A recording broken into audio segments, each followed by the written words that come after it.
الكبير المتكبر. God is greater. So it will be, because it is God alone who is the truth, and whatever else they invoke is sheer falsehood. It is God who is the Most High, the Most Great, الكبير. In this world, it may often feel that there are many issues that are bigger than us which we cannot affect, or which are too big to overcome by ourselves. The problem of the world and our personal troubles often feel burdensome and overwhelming. It can be all-consuming. Yet, part of the reason Allah reveals His names to us is for reassurance, and we declare the attributes in this chapter in particular every day, multiple times a day, because our Creator knows us better than we know ourselves. He knows that there may be a tendency to feel the weight of the world on our shoulders, and He thus enjoins us to internalize the meanings of these names daily. These names are Al-Kabir, the most great, and Al-Mutakabbir, the proud, from the same root, Ka-ba-ra, Kaf-ba-ra. He is the most great, and He alone possesses rights and attributes above those of everyone else. Al-Kabir. An Arabic speaker may use the word Kabir to describe something that is great or big physically. In Surah Al-Anbiya, God describes for us the Prophet Abraham destroying the idols. He says, He broke them all into pieces, but left the biggest one, Kabiran lahum, for them to return to. They said, Who has done this to our gods? How wicked he must be. Some said, We heard a youth called Abraham talking about them. They said, Bring him before the eyes of the people so that they may witness his trial. They asked, Was it you, Abraham, who did this to our gods? He said, No, it was done by the biggest, Kabiruhum, by the biggest of them. This one, ask them if they can talk. The Prophet Abraham left the biggest idol, which is understood to have been the biggest physically, but also perceived to be the greatest by those who worshipped it. Thus, the word Kabir can also be used for things that intrinsically have or are perceived to have greatness. When it comes to Allah, as Shaykh Ratib al-Nabilsi states, God's greatness is that He is not confined by size nor by our mental conceptions of Him. He is truly great, Al-Kabir. God says in the Quran, that is because Allah is the truth, and that which they call upon other than Him is falsehood, and because Allah is the Most High, the Grand, Al-Kabir. Whatever we imagine as great or big, we need to remember that Allah is Al-Kabir, and therefore He is Akbar, greater than anything we can ever conceptualize or think of or face. The words used to call us to prayer are Allahu Akbar, God is greater. Allahu Akbar, God is greater. When we reflect upon these words, the result should be the realization that God is indeed greater than whatever is occupying us at the time, and we should get ready for the prayer.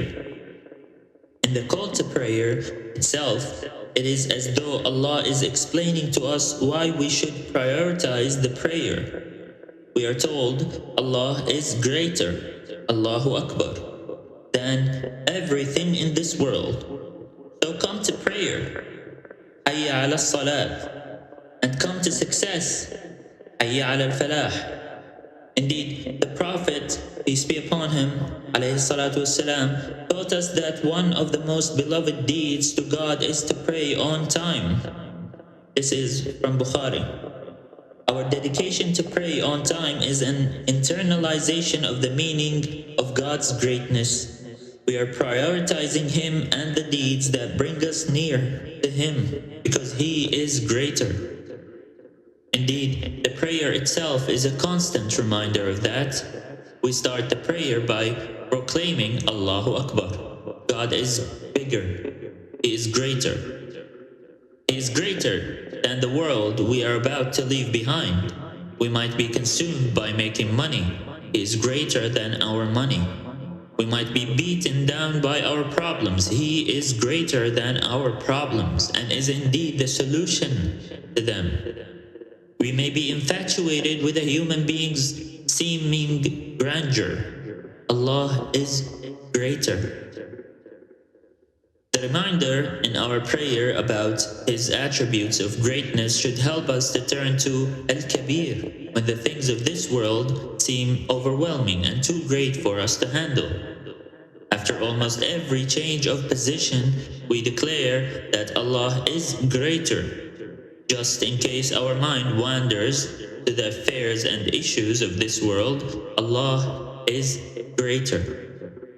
In our day-to-day affairs, we should remind ourselves to always choose the most ethical and God-conscious way, because truly, Al-Kabir is greater than any worldly benefit we might perceive to come out of illicit or improper means.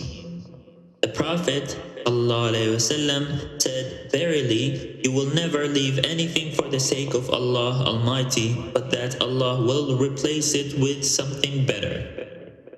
This is from Ahmad. Similarly, when it seems that an oppressive person or system is too great to be brought down or dismantled, we should remind ourselves that Allah is greater. We should be in awe of and obedient to the one who is truly greater, and not those who present a facade of greatness. Moreover, knowing that Allah is Kabir should humble us and prevent us from oppressing. Indeed, this name is paired with His name Al-Ali, the Most High, in a context in the Quran that should be striking for anyone who reflects. In verse 34 of the 4th chapter, which talks about men's maintenance of women and is sometimes misused by people to justify violence or harm against a wife, the verse ends with, "Allah is ever most high, most great." Aliyan Kabiran.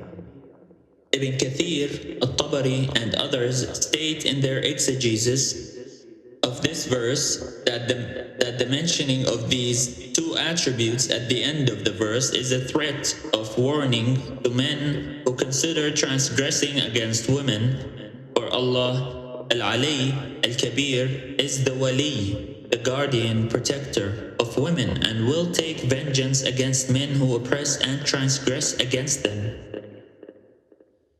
Al-Alusi states that Allah mentioning His name Al-Ali is in order to say that because He is higher and still chooses to overlook our faults, so too should spouses overlook the faults of one another instead of committing aggression.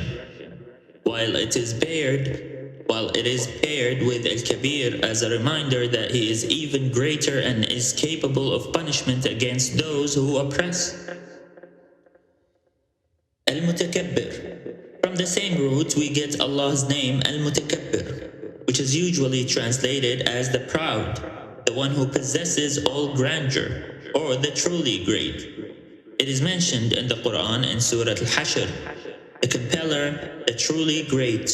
God is far above anything they consider to be His partner. Allah also says, "And to Him belongs all grandeur." Kibriya, within the all grandeur, or Kibriya, within the heavens and the earth. And He is the exalted in might, the wise. This name, with its majestic connotations, is exclusive to God alone. He is Al-Mutakabbir because He has elevated Himself above the traits of creation. Because He has elevated Himself above the traits of creation. And this is a name of praise for God because He has exclusive rights or attributes above other people. However, it would be a blameworthy trait for human beings because it would connote arrogance. Arrogant people are those who see that they have attributes above others and therefore see themselves as elevated above others, holding them in disdain. Living with these names. Be humble. God says there is no doubt that God knows what they conceal and what they reveal. He does not love the arrogant. God alone is المتكبر. He has elevated himself above the traits of his creation. As human beings, if we find that we consider ourselves greater than others for whatever reason, be it wealth, status, beauty, race, ethnicity, color, or nationality, it is as though we are competing with God for his grandeur. The Prophet, peace be upon him, told us, do not ask about three people. A man who competes for the robe of Allah Almighty, for his robe is grandeur, and his garment is might. A man who doubts in the matter of Allah, and one who despairs of the mercy of Allah. This is from Ahmed. Indeed, the Prophet, peace be upon him, warned that whoever exalts himself or carries himself with arrogance, he will meet Allah while he is angry with him.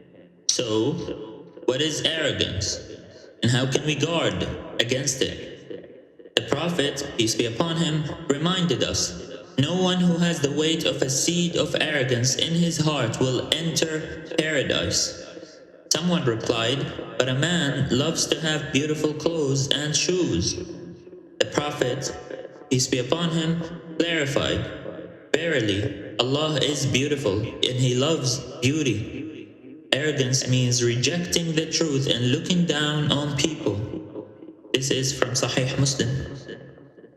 Some types of arrogance are obvious. The Prophet, peace be upon him, said, the worst of my nation are the garrulous, the braggarts, and the pompous. The best of my nation are those with the best character. This is from Bukhari, Al-Adab al-Mufrad.